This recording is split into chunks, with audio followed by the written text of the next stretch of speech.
接下来我们用音效来做一个音乐那这是之前就做好了。那这些音效是这个东南科大的这个学长姐做的你看那课程是2012年，所以都蛮有历史的。好，那我们先点一下我们可以欣赏一下它点出来之后，它会讲你有一些音色它找不到那未来你做类似这样的有这种利用这个 Reason 来做跟Reason 来做音乐你外面有找音效的话，你要把它放在跟工作档放在同一个资料夹里面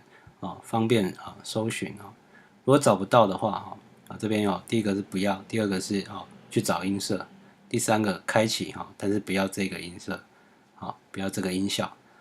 我们就找寻找寻，然后手动的去找桌面然后夜市人生彩树叶open down OK， 那就会开启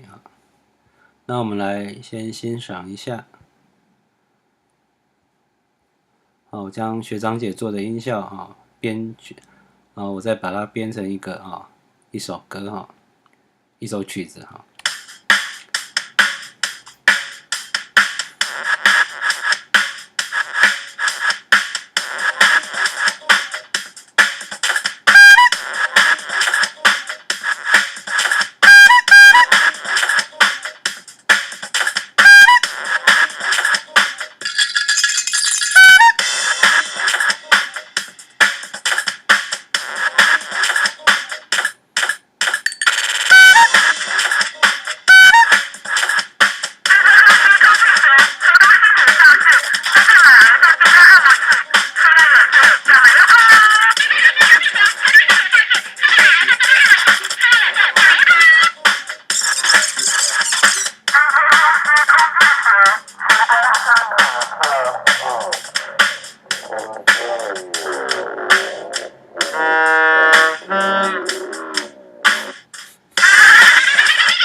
好，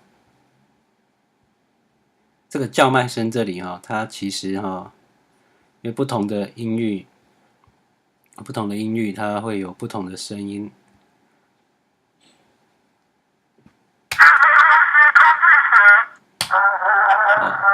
越低它就那个讲越慢越高的声音它就讲越快。